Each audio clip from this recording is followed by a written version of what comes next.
In the glow of Seattle's glittering skyline, Laura Bennett stood on the precipice of her 10th wedding anniversary, her heart racing with a daring proposal that would shatter her world. "What if we opened our marriage?" she whispered to her husband, Michael, over candlelight, expecting a spark of curiosity.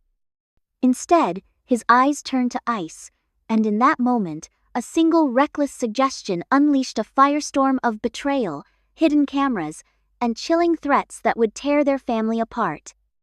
As anonymous photos and doctored lies flooded their lives, Laura faced a devastating truth. The man she loved was now her greatest enemy, and their 4-year-old daughter, Sophie, was the prize in a war she might not survive. Wow, what a dramatic start to Laura's story. What do you think will happen next? Will Laura outsmart Michael's sinister plans, or will his revenge destroy her? Drop your thoughts in the comments below. We're dying to hear your predictions. If you're hooked, smash that like button, hit subscribe, and ring the bell so you don't miss the next twist in this gripping saga. Let's unravel this mystery together. I never imagined that my 10th wedding anniversary would become the fault line that fractured my life. My name is Laura Bennett, a 35-year-old marketing director at a bustling tech startup in Seattle, Washington. My husband, Michael Harper, a software engineer with a quiet intensity, had been my anchor through a decade of shared dreams, late-night laughs, and the chaotic joy of raising our 4-year-old daughter, Sophie. We lived in a charming craftsman home in Queen Anne, its wraparound porch overlooking the glittering skyline of Puget Sound. That evening, May 9, 2025, I had planned a celebration to mark our milestone: a candlelit dinner at the Pinnacle, a rooftop restaurant with panoramic views of the city. I wanted to surprise Michael with a bold idea, one I believed could invigorate our marriage. Instead, I ignited a firestorm that would consume everything we had built. The restaurant buzzed with the clink of wine glasses and murmured conversations as we settled into a corner table. Michael looked handsome in his navy blazer, his dark eyes catching the flicker of the candles. I wore a sleek emerald dress, my chestnut hair swept into a loose bun, feeling a nervous thrill about the conversation I was about to initiate. Over appetizers of seared scallops, I reached for his hand, my heart pounding. "Michael," I began, my voice steady despite the butterflies. "We've been together a decade, and I love you more than ever. But I've been thinking, what if we opened our marriage? Explored new experiences together to keep things fresh?" I had rehearsed the words, inspired by late-night talks with my colleague Ethan Caldwell, whose magnetic charm and unconventional views on relationships had sparked my curiosity. I expected Michael to be surprised, perhaps intrigued, ready to discuss it as we always did with big decisions. Instead, his face darkened as if a storm cloud had settled over him. His hand stiffened in mine, and his jaw clenched so tightly I could see the pulse in his temple. "Open our marriage?" he repeated, his voice low and edged with disbelief. "Laura, are you saying you want to sleep with other men?" The accusation stung, and I shook my head vehemently. "No, it's not about that. It's about freedom, trust, trying something new together," I pleaded, but his eyes narrowed, cold and unyielding. Without another word, he threw his napkin on the table, stood, and strode out of the restaurant, leaving me alone with the weight of stunned silence and the pitying glances of nearby diners. My half-eaten dessert sat abandoned as I fought back tears, the city lights blurring through the window. Had I misjudged him so completely? The next few days were a blur of tension. Michael returned home but barely spoke, his presence a silent rebuke. He slept on the couch, citing late-night coding projects, while I tossed in our king-sized bed, replaying our argument. Sophie, oblivious to the rift, filled the house with her giggles, her blonde curls bouncing as she played with her dolls. I tried to bridge the gap, leaving notes for Michael, suggesting we talk, but he ignored them, his silence louder than any words. Then, on the 4th day, an email arrived that shattered my world. It came from an anonymous address, the subject line a chilling "You should know." Attached were photos of me with Ethan at a bar in Belltown, laughing over cocktails, my hand resting lightly on his arm. The images were innocent work colleagues unwinding after a long day, but a typed note accused me of infidelity, claiming Ethan and I were lovers. My stomach churned as I stared at the screen, dread pooling in my chest. Who had sent this? And why? I knew I had to show Michael to explain before the poison spread further. That evening, as Sophie slept upstairs, I found him in the living room, scrolling through his laptop. "Michael, we need to talk," I said, my voice trembling as I handed him my phone with the email open. "Someone sent me these. They're trying to make it look like I'm cheating, but it's not true." He took the phone, his expression unreadable, and studied the photos.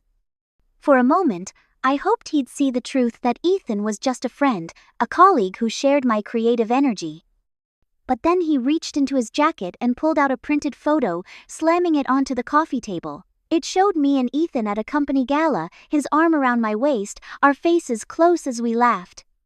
The angle was damning, suggesting an intimacy that hadn't existed. "Explain this, Laura," he growled, his voice shaking with rage. "You think I'm blind? You think I don't know what you've been doing behind my back?" The room spun as I struggled to find words. "Michael, it's not what it looks like," I stammered. "That was a work event. We were just posing for a photo. I swear I haven't betrayed you." But his eyes were wild, filled with a pain I'd never seen. "You're lying," he spat. "I trusted you, Laura. 10 years, and this is how you repay me? Salvage?" "Salvage something. I made a fatal mistake. Okay, yes, I kissed Ethan once," I admitted, my voice breaking. "It was a mistake, a stupid moment at a bar. It meant nothing, I swear." The confession hung in the air like a guillotine. Michael's face contorted, a mix of fury and heartbreak. "Nothing?" he roared, sweeping a vase off the table. It shattered on the hardwood floor, the sound echoing like a gunshot. "You broke our vows, Laura. You've made your choice, and now I'll make mine." Before I could respond, he stormed upstairs, his footsteps shaking the house. I followed, my heart pounding, begging him to listen. "Michael, please, let's talk about this. I love you, we can fix this." But he was already in our bedroom, yanking clothes from the closet and shoving them into a duffel bag. "Fix this?" he sneered, his voice dripping with contempt. "You think I can stay in a house with a liar? With someone who'd rather kiss another man than honor her husband?" His words cut deeper than any blade, and I sank to my knees, tears streaming down my face. "Don't do this," I whispered. "Think of Sophie. She needs us."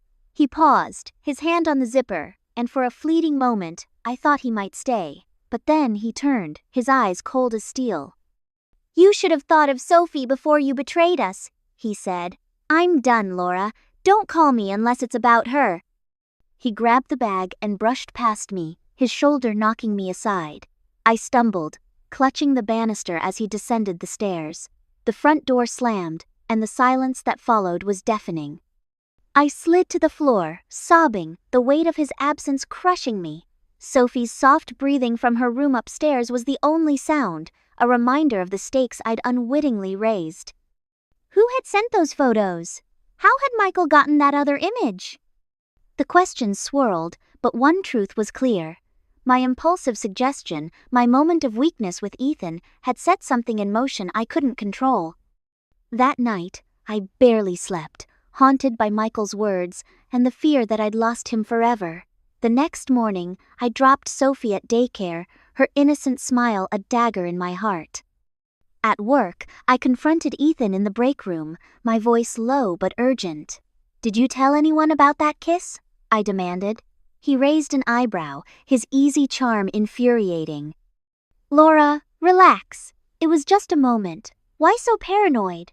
But his nonchalance only deepened my suspicion.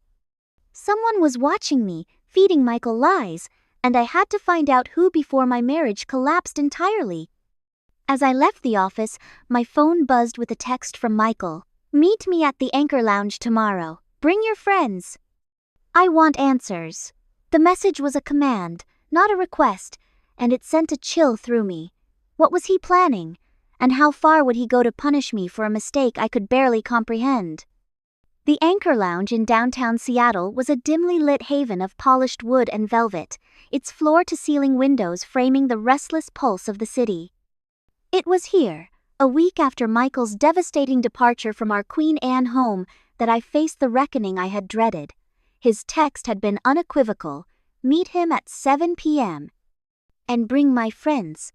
The demand gnawed at me, a warning of his intent to expose my shame.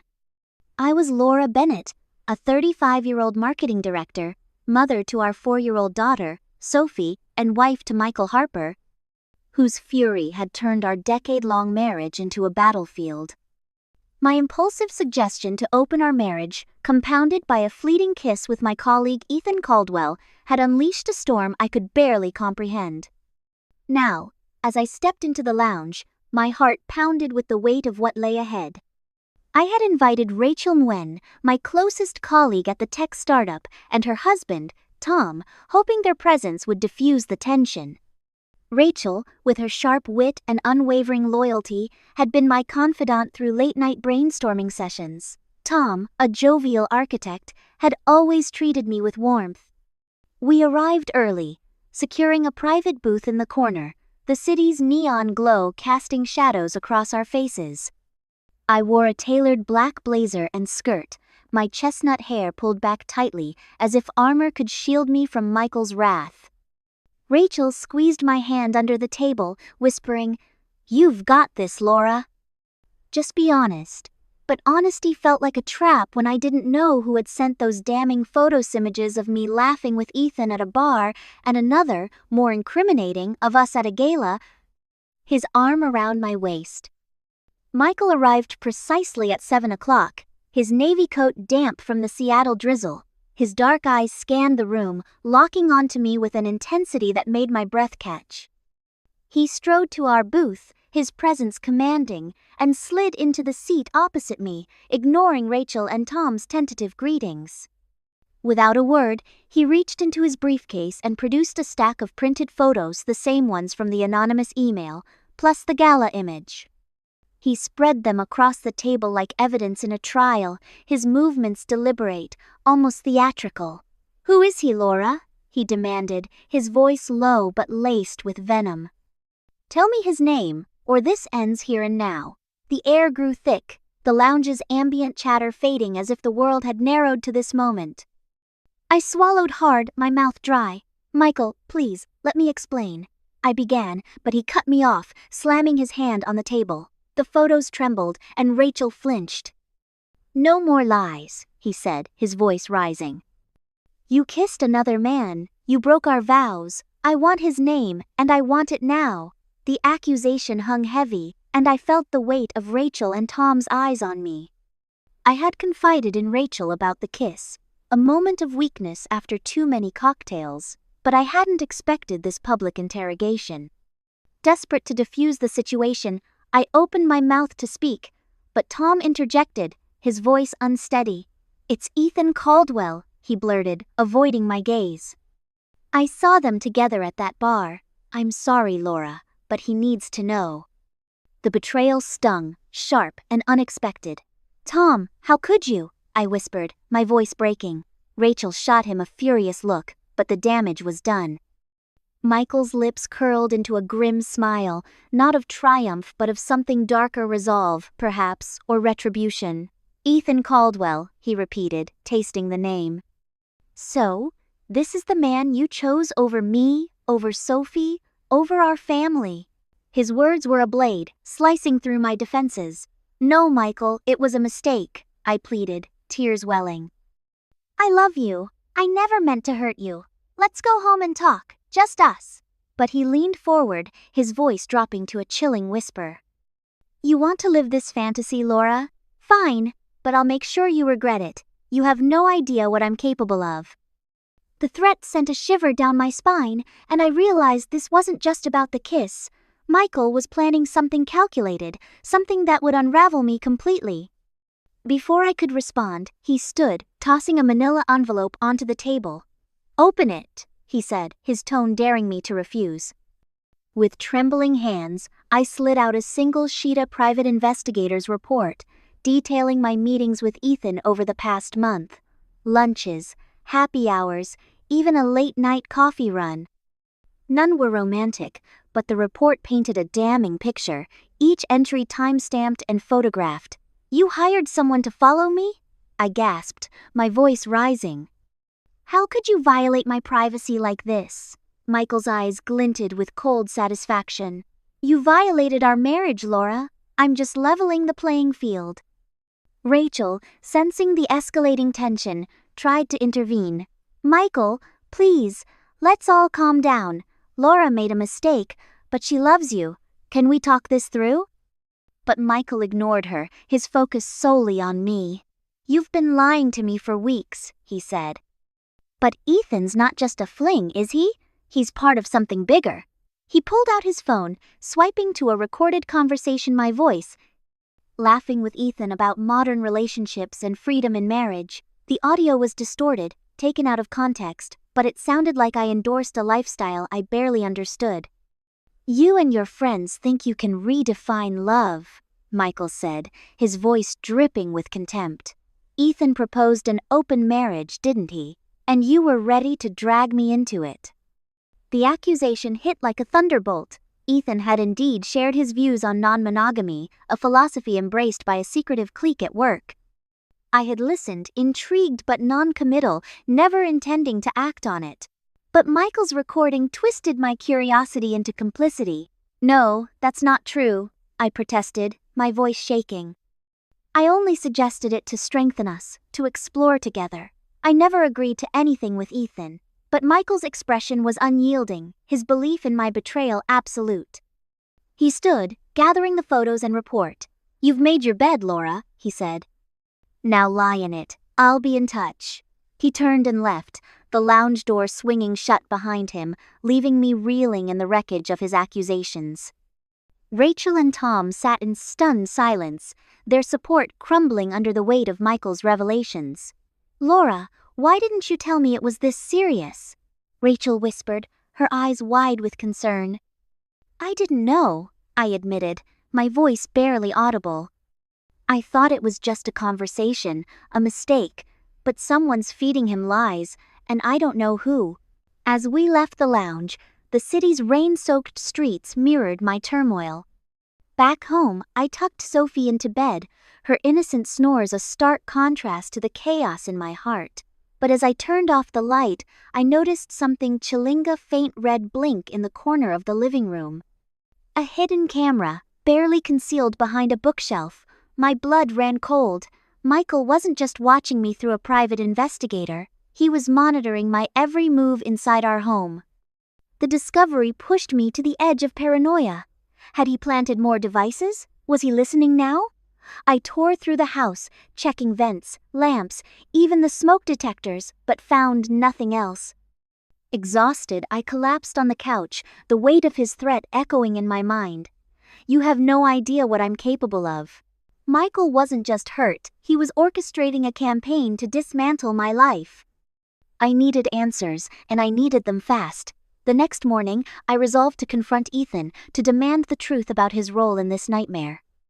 But as I drove to work, my phone buzzed with another anonymous message, a grainy photo of me entering Ethan's Capitol Hill apartment the previous week, with the caption, "Choose wisely, Laura." "He's watching." The message was a warning, a promise of further devastation, and I knew the battle for my marriage and my daughter was only beginning. The air in our Queen Anne home had grown suffocating, each creak of the floorboards a reminder of the invisible eyes watching me. I am Laura Bennett, a 35-year-old marketing director in Seattle, Washington, and my life was unraveling. My husband, Michael Harper, had transformed from my loving partner of 10 years into a relentless adversary, fueled by my reckless suggestion to open our marriage and a fleeting kiss with my colleague, Ethan Caldwell. The discovery of a hidden camera in our living room, coupled with Michael's chilling threat, "You have no idea what I'm capable of," had plunged me into a state of constant vigilance. Our 4-year-old daughter, Sophie, remained my only anchor, her innocent laughter a fragile thread holding me together. But as the days passed, the stakes grew higher, and the dangerous game Michael was playing threatened to destroy everything I held dear. Determined to reclaim some control, I drove to Ethan's sleek Capitol Hill apartment the morning after the confrontation at the Anchor Lounge. The city's gray drizzle mirrored my mood as I pounded on his door, my heart racing with a mix of fear and fury. Ethan answered, his easy charm replaced by a guarded expression. "Laura, what's wrong?" he asked, stepping aside to let me in. The modern loft, with its exposed brick and minimalist decor, felt cold, a stark contrast to the warmth I'd once found in his company. "You need to tell Michael the truth," I demanded, my voice trembling. "That kiss was a mistake, nothing more. He's got recordings, photos, a private investigator. He thinks we're part of some open marriage scheme, and it's tearing my family apart." Ethan's face darkened, and he crossed his arms, leaning against the counter.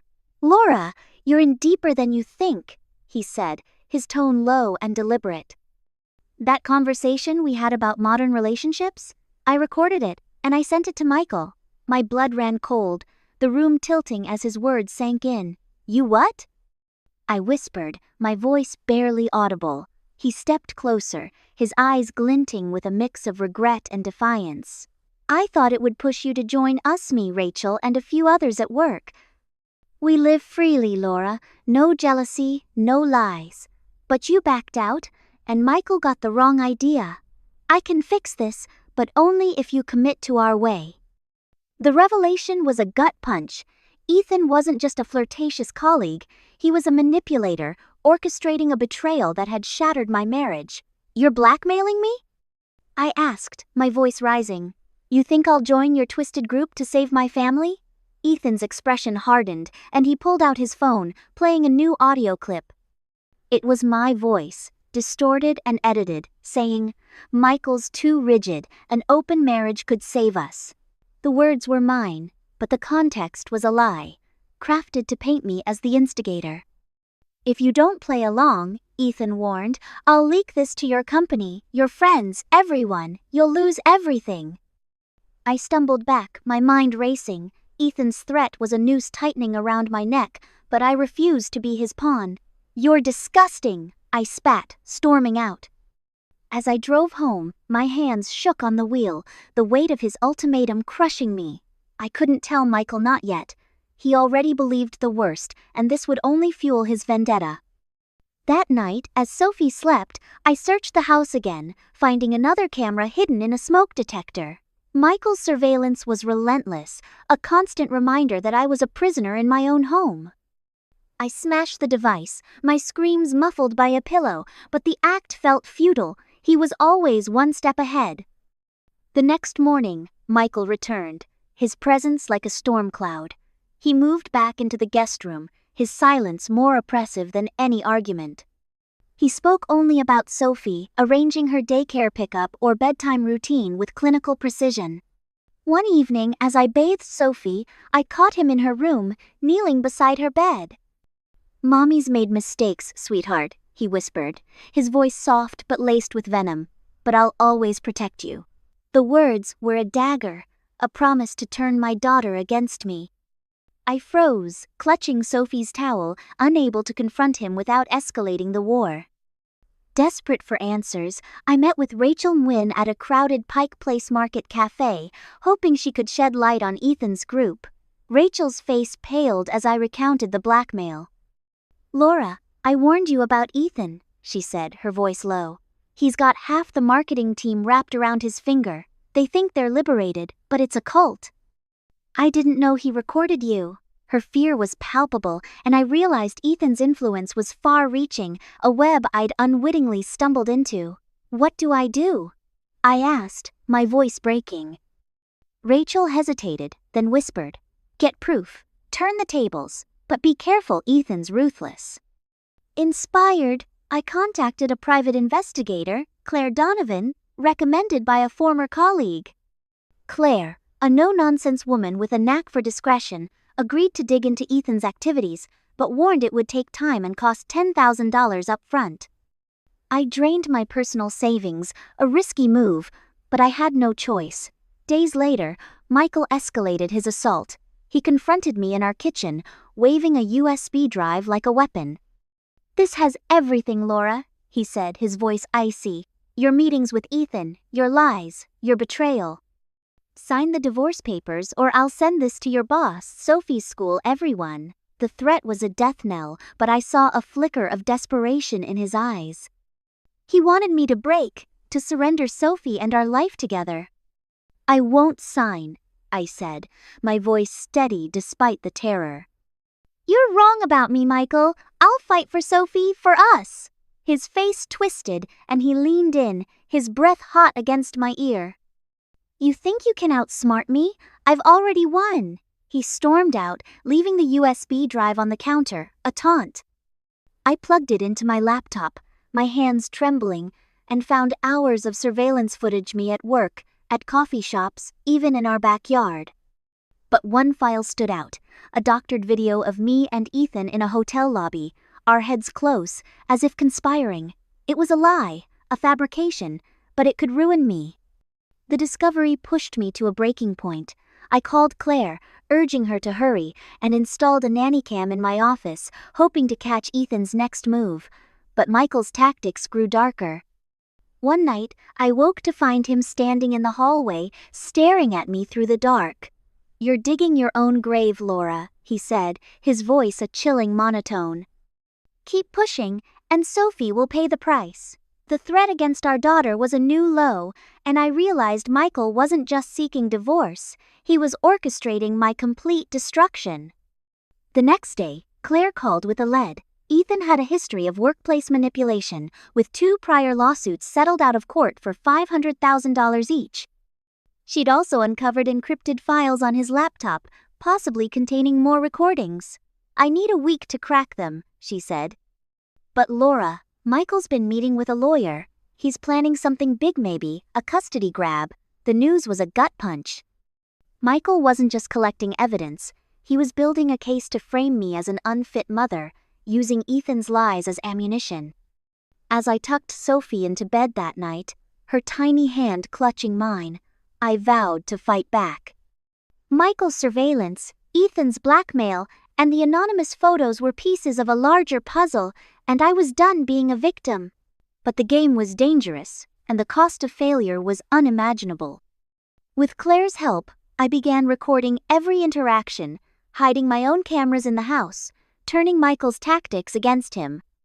Yet, as I locked my bedroom door, the weight of his final threat lingered. Sophie would pay. The battle for my family had become a war, and I was running out of time. The walls of our Queen Anne home closed in like a vice, each shadow a reminder of the war consuming my life.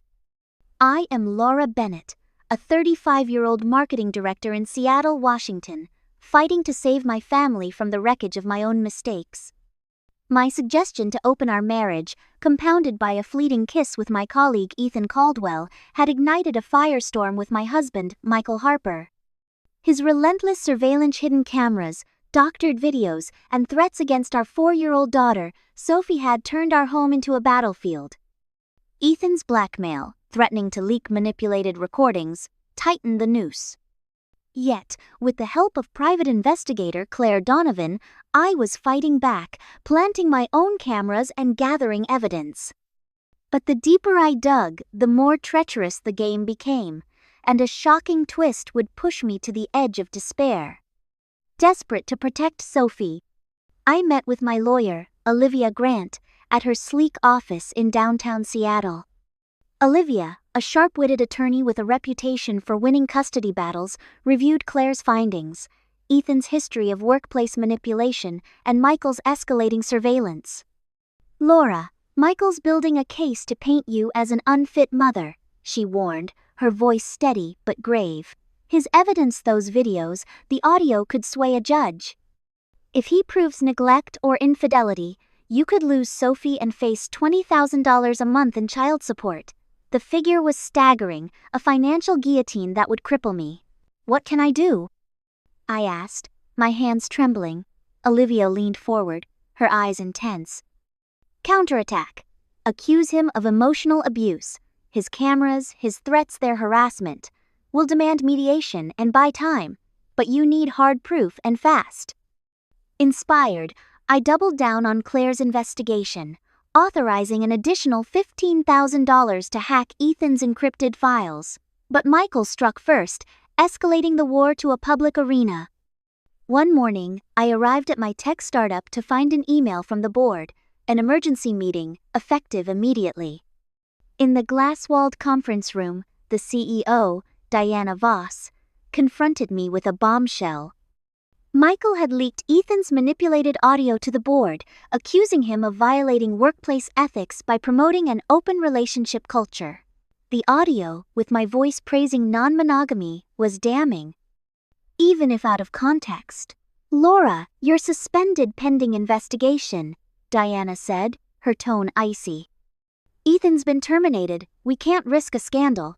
The room spun as I realized Michael's plan, to destroy my career, my reputation, and my ability to fight for Sophie. Humiliated, I left the office, my colleagues' whispers trailing me like a shadow. At home, Michael's tactics grew more oppressive. He changed the locks on the guest room and garage, trapping me in a house that felt like a prison. One evening, as I cooked dinner for Sophie, he emerged from his room, his eyes glinting with malice. "Enjoying your suspension?" he taunted, tossing a stack of divorce papers onto the counter. "Sign these, Laura, or I'll make sure Sophie grows up knowing her mother's a liar." His voice was a blade, and I fought to keep my composure. "You're the one lying," I shot back, my voice shaking. "Those videos are fake, and I'll prove it." He laughed, a cold, hollow sound. "Prove it from a jail cell. I'm filing for full custody, and I've got evidence of neglect." The word neglect was a thunderbolt. I rushed to Sophie's room, finding her asleep, her blonde curls splayed across the pillow. The thought of losing her was unbearable, and I knew Michael's threat was no bluff. That night, I scoured his office, my heart pounding as I bypassed his locked desk with a paperclip. Inside, I found a notebook detailing fabricated incidents. Laura left Sophie alone for hours. The 12th of March, Laura missed daycare pickup. The 5th of April. All lies, meticulously documented to frame me as an unfit mother. But the real shock came when I found an email printout from Michael to an unknown address. "The neglect charges are ready. She'll lose everything. Proceed with the lawsuit, $2 million. My blood ran cold.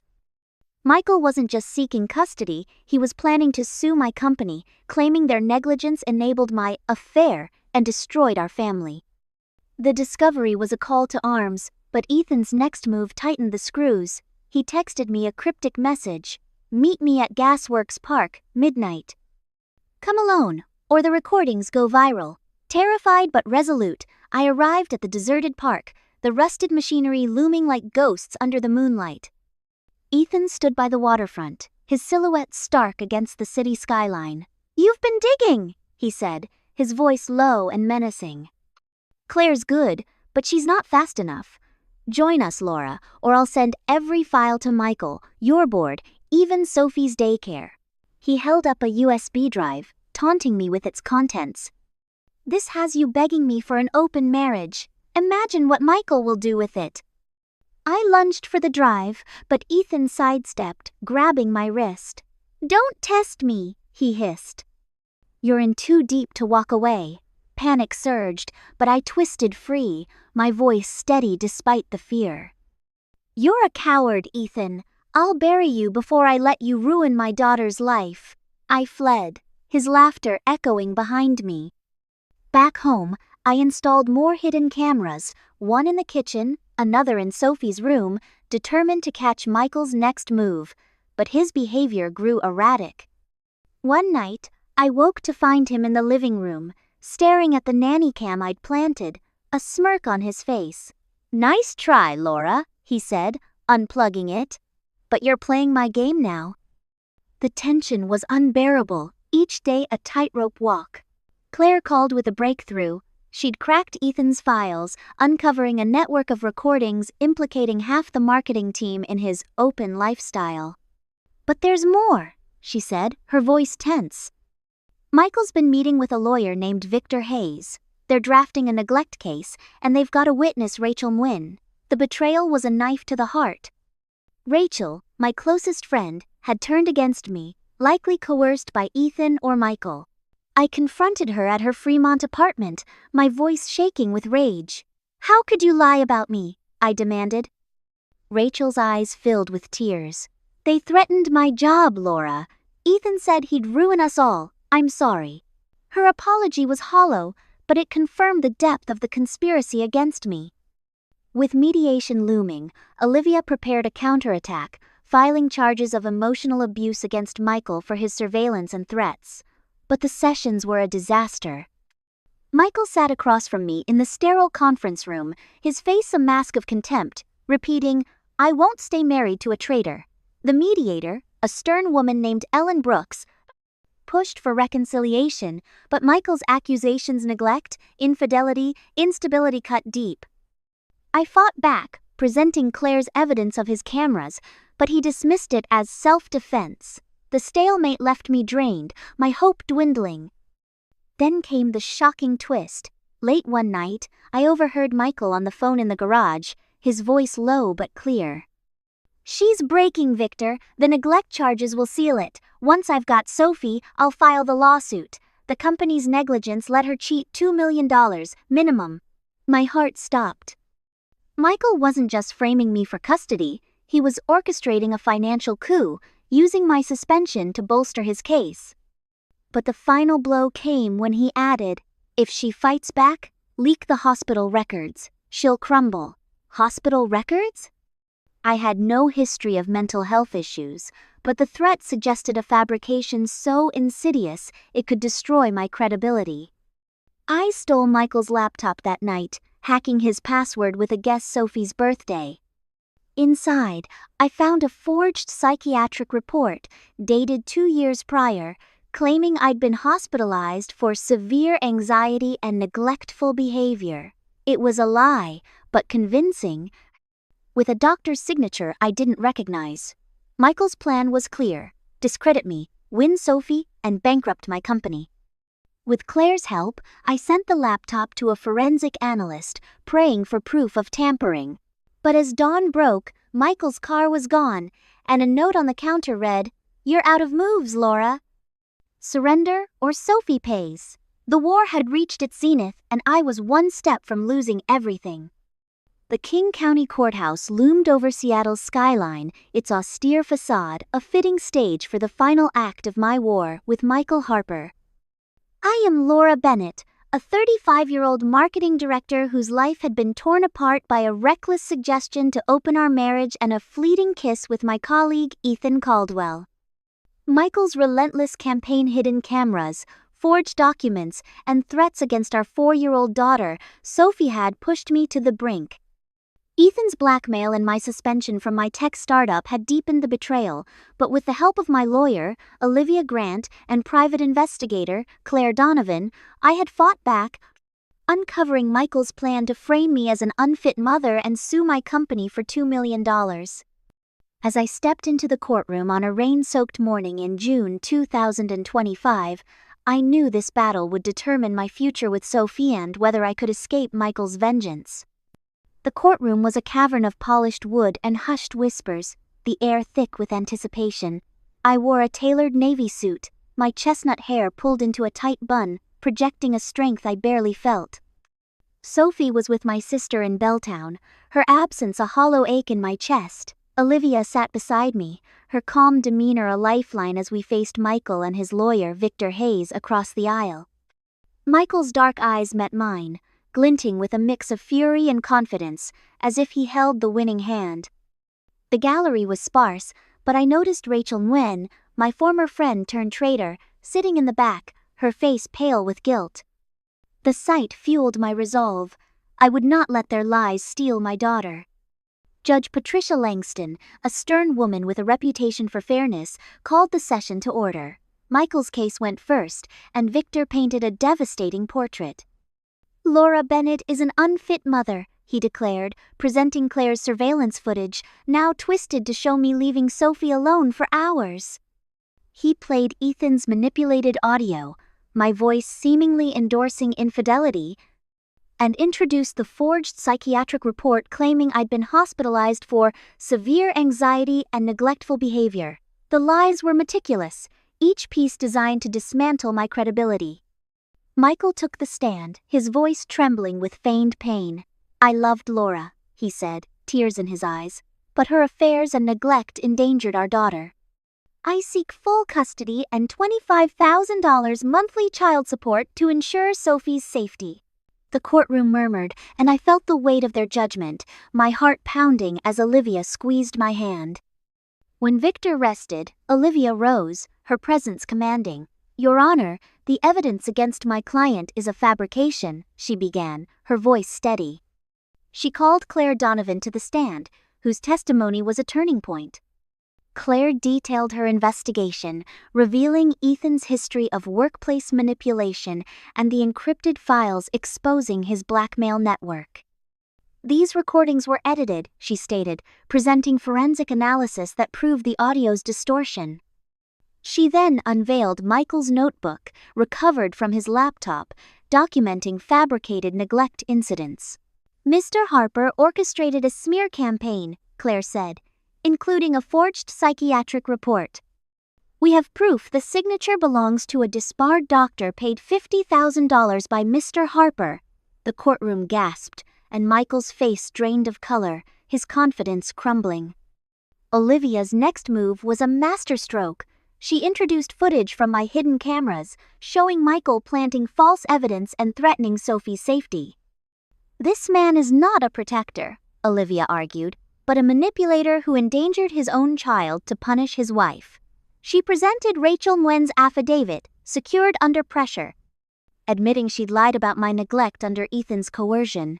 The judge's eyes narrowed as Rachel squirmed in the gallery, her betrayal exposed. Finally, Olivia revealed Michael's email to Victor, outlining the $2 million lawsuit against my company.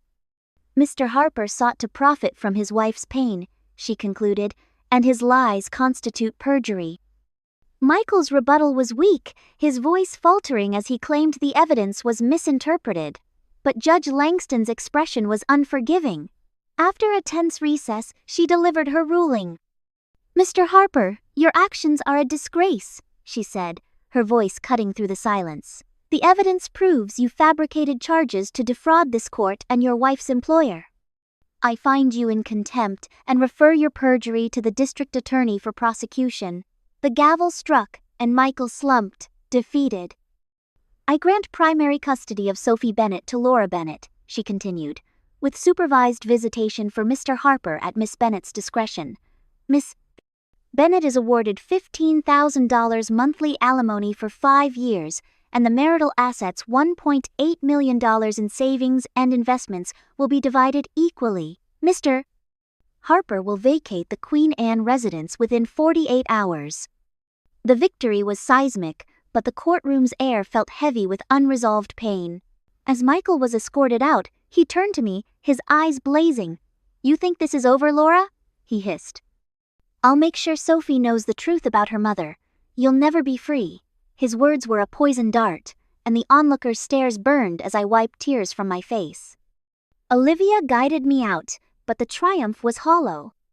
My company, under pressure, settled Michael's lawsuit for $1.2 million, with $600,000 awarded to me as compensation for their role in my suspension.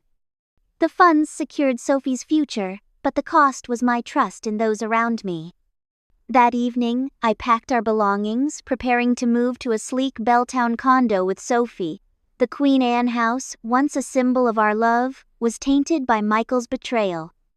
As I sorted through Sophie's toys, a knock at the door startled me. It was Rachel, her face streaked with tears. "Laura, I'm so sorry," she sobbed. "Ethan forced me to lie. I'll testify against him if you need me."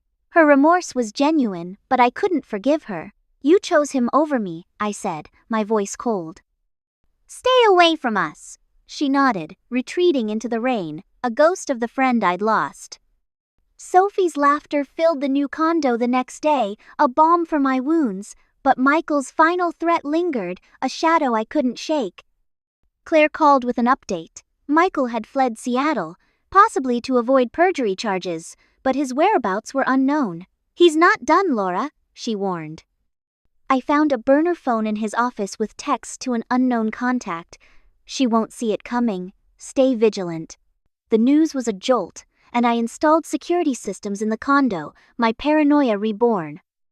Thaddelido, I began teaching Sophie to recognize danger, her small hand clutching mine as I whispered, "We're safe, sweetheart." But safety felt fragile, a veneer over a world of hidden threats. As I rebuilt my life, the scars of betrayal remained. My company reinstated me with a promotion and a $200,000 bonus, but the workplace felt tainted, Ethan's shadow lingering.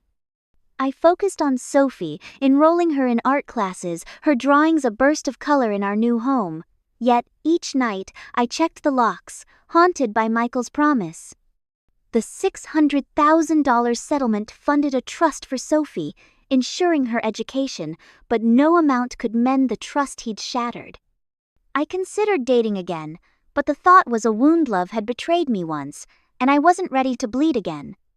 One evening, as Sophie slept, I found a note slipped under the door. "You can't hide forever, Laura." The handwriting was Michael's, unmistakable even after months. My heart raced as I called Claire, who traced the note to a Seattle P.O. box, recently accessed. "He's back," she said, her voice grim. "I'll find him, but you need protection." I hired a bodyguard, my life now a fortress, but the fear was relentless. Michael's revenge wasn't over, and as I held Sophie close, I knew the bitter victory in that courtroom was only the beginning. The war for my daughter, my peace, would rage on, and I would fight until my last breath to keep her safe.